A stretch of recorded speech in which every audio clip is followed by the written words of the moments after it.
बोल जयकारा बोल मेरे श्री गुरु महाराज जी की जय। सौभाग्यशाली गुरुमुखो, प्रत्येक प्राणी हर समय कोई न कोई चिंतन करता ही रहता है और प्राकृतिक नियम अनुसार जिस वस्तु का चिंतन किया जाता है उसकी उपलब्धि भी हो जाती है।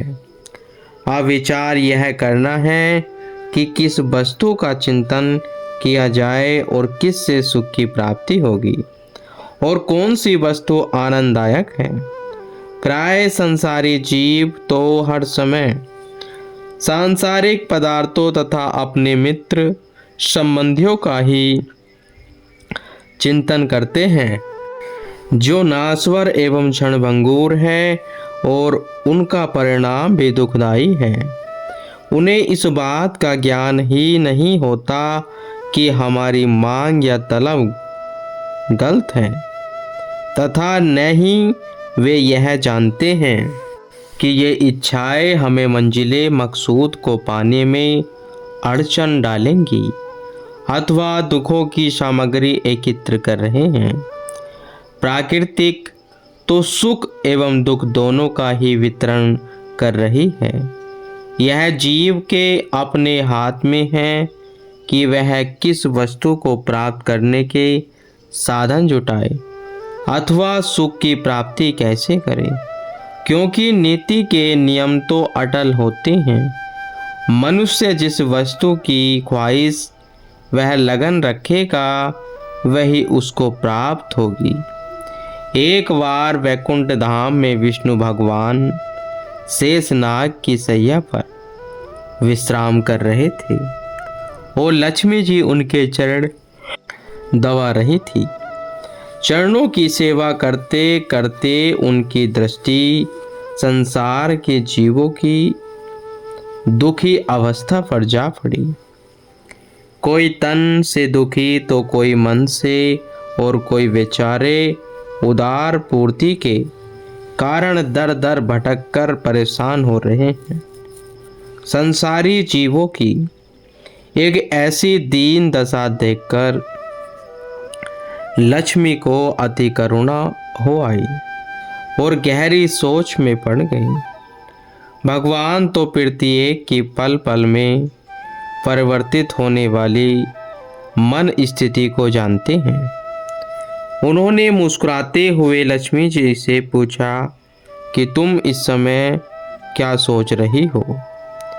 लक्ष्मी जी ने उत्तर दिया, हे प्रभु, आप सबके रक्षक हो।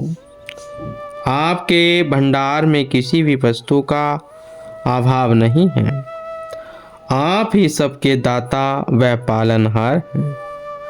परंतु फिर भी संसारी जीव दुखी क्यों है? आप उनको उनकी इच्छा के अनुसार मनोवांछित पदार्थ देकर उनके दुख दूर क्यों नहीं कर देते? भगवान विष्णु बोले, तुम्हारा जीवों के प्रति अति स्नेह प्रतीत होता है और होना भी चाहिए, क्योंकि जगत माता जो कहलाती हो, माता को बच्चों के साथ स्नेह होना स्वाभाविक बात है। इसलिए तुम उनका दुख दूर करने की चेष्टा करो। हम तुम्हें युक्ति बतलाते हैं। विष्णु भगवान ने लक्ष्मी जी को एक बर्तन देते हुए कहा, इसके भीतर सब कुछ भरा हुआ है। इसमें से प्रत्येक इच्छा पूर्ण हो सकती है। तुम इसे लेकर सबके पास जाओ और जो कुछ भी मांगे निकाल कर दे दो। इस बर्तन में से संसार का कोई भी ऐसा पदार्थ नहीं है जो प्राप्त न हो सके। इतना कहकर प्रभु जी ने बर्तन लक्ष्मी जी को सौंप दिया, परंतु बर्तन में से एक वस्तु निकालकर अपने चरणों के नीचे छिपा ली। लक्ष्मी जी उस बर्तन को लेकर सब जीवों के पास गई। वह मन ही मन प्रसन्न हो रही थी कि आज तो मेरे बड़े उत्तम भाग्य उदित हुए हैं, जो अब तो विश्व के सभी जीवों को मैं सुखी बनाने में सफल हो जाऊंगी। उन्होंने एक एक के पास जाकर मुंह मांगी वस्तु उस बर्तन में से निकाल कर उन्हें दी। किसी ने धनमाल, किसी ने स्त्री पुत्र, किसी ने शान सौगात, किसी ने महल आदि, अतः प्रत्येक वस्तु ने अपनी अपनी व्यक्ति ने अपनी अपनी आवश्यकता व इच्छा के अनुसार पदार्थ किए। लक्ष्मी जी निसंकोच सबकी मनोकामनाओं को पूर्ण करती गई, किंतु सब कुछ देने पर भी जब उनकी अंदरूनी हालत देखी, वह जब उनसे पूछा गया, विदित हुआ कि वे लोग पहले से भी अधिक दुखी एवं गमहीन हैं, परेशान और कष्ट कलेशों से पीड़ित ही दृष्टिगोचर हो रहे थे। यह देखकर लक्ष्मी जी भी असमंजन में पड़ गईं कि उनकी मांग पूर्ण कर देने पर भी वे दुखी हैं। इसका क्या कारण क्या है? कुछ देर सोचने के पश्चात उन्हें स्मरण हो आया कि प्रभु ने इस बर्तन को देते समय इसमें से कोई वस्तु निकाल ली थी। ऐसा लगता है कि सच्चा सुख, वह वास्तविक खुशी देने वाली वस्तु वही होगी जिससे जीवों की पूर्ति वह उन्हें सुख शांति की उपलब्धि भी हो सकती है। इस बात का समाधान प्रभु से ही कराना चाहिए। लक्ष्मी जी लौटकर भगवान के पास आई। प्रभु ने पूछा, क्यों लक्ष्मी, अब तो सारी सृष्टि प्रसन्न हो गई होगी। फिरते उत्तर में लक्ष्मी जी ने विनय की, प्रभु, सब जीवों को उनकी इच्छा अनुसार सब पदार्थ देने पर भी वे दुखी एवं परेशान हैं।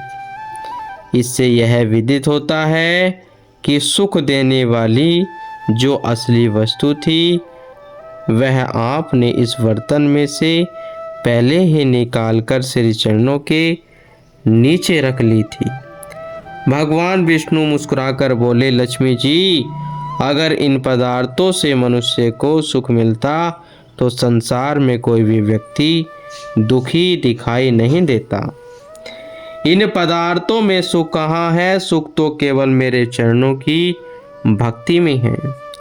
जो जीव भक्ति की इच्छा करते हैं उन्हें ही यह प्राप्त हो सकती है और वे ही सच्चे सुख के अधिकारी बन सकते हैं।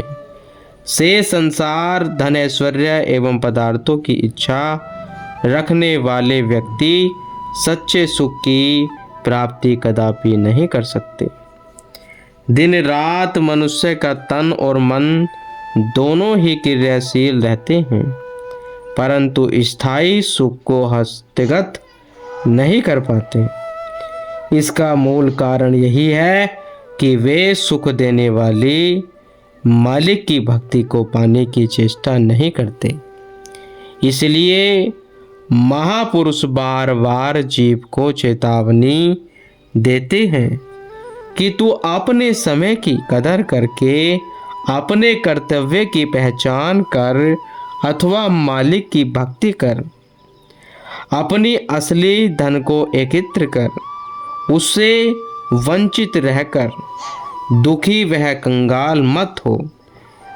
जैसे परम संत श्री कबीर साहिब जी ने फरमाया है, निज सुख सुमरन नाम है, दूजा दुख अपार, मनसा वाचा कर्मना, कबीर सुमरन सार।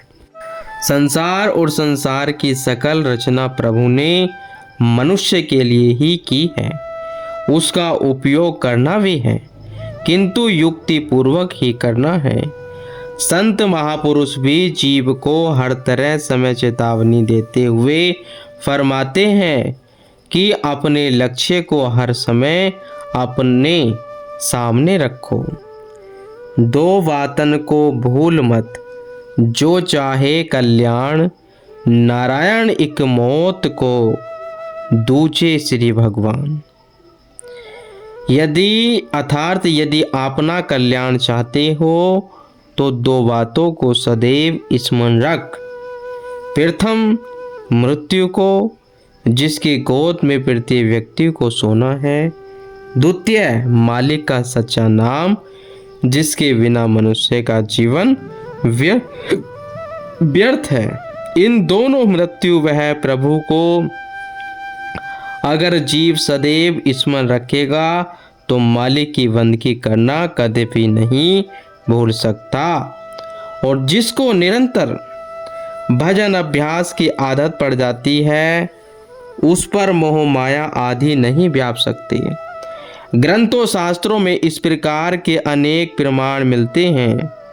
राजवैश्य जनक जी का नाम प्राय सभी का सुना वह जाना हुआ है। वे श्रेष्ठतम योगेश्वर और अपने समय के महापुरुष थे। साधना वह त्याग की मूर्ति महान तपस्वी सुखदेव मुनि जी, जिन्होंने जन्म लेते ही संन्यास धारण कर लिया था, के गुरु थे। उनका जीवन आज भी विश्व के सभी जीवों के लिए अनुकरणीय है।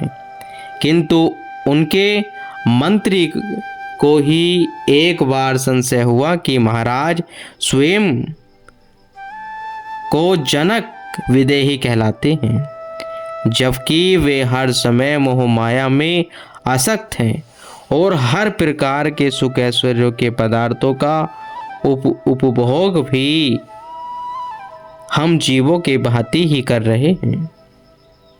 वह राजा जनक जी का मंत्री होने के कारण विवेकशील तथा ज्ञान बुद्धि वाला था। इसलिए उसने सोचा कि इस बात का भ्रम निवारण शीघ्र ही करवा लेना चाहिए। राजा जनक जी को एक दिन एकांत में देखकर उनसे यह विनय की कि मेरे एक संशय को दूर कीजिए। जनक विदेही ने कहा, कहो क्या बात है। मंत्री ने पूर्ण वर्ताव कह सुनाई। राजा जी ने पूरी गाथा भली भांति सुन ली और कहा कि समय आने पर आपको इसका उत्तर मिल जाएगा। मंत्री के जाने के पश्चात राजा जी ने सोचा कि इसके संशय का अवश्य निवारण करना चाहिए। महापुरुषों से जीव की हानि सहन नहीं होती, इसलिए अल्प समय में ही मंत्री का शंका का समाधान होने के लिए कारण बन गया है। राज दरबार के कार्य में उनसे कोई गलती हो गई है। इस पर राजा जनक जी ने अपने मंत्री से नाराज होकर फांसी का दंड सुना दिया। अब उस बेचारे को दिन को चैन नहीं तो रात को आराम नहीं। भोग प्यास सब कुछ समाप्त, आखिर राजा का हुक्म था। आज शाम को मंत्री जी सूली पर चढ़ाना है और इधर जनक विदेही जी ने उनको निमंत्रण भेजा है कि आज दोपहर को हमारे महलों में आपकी दावत है। निमंत्रण पाते ही मंत्री निस्तंभ सा रह गया। यह कैसा कौतुक है, न कोई जाने विधाता ने क्या लीला रचाई है। दोपहर को महलों में मिष्ठान पकवान और 2 घंटे के पश्चात जीवन का प्रस्थान है। किंतु राजा आज्ञा है, किसी तरह टाल भी नहीं सकता। इधर राजा जी ने अपनी रानियों को आदेश दिया, आज 36 प्रकार के व्यंजन बनावे जावें।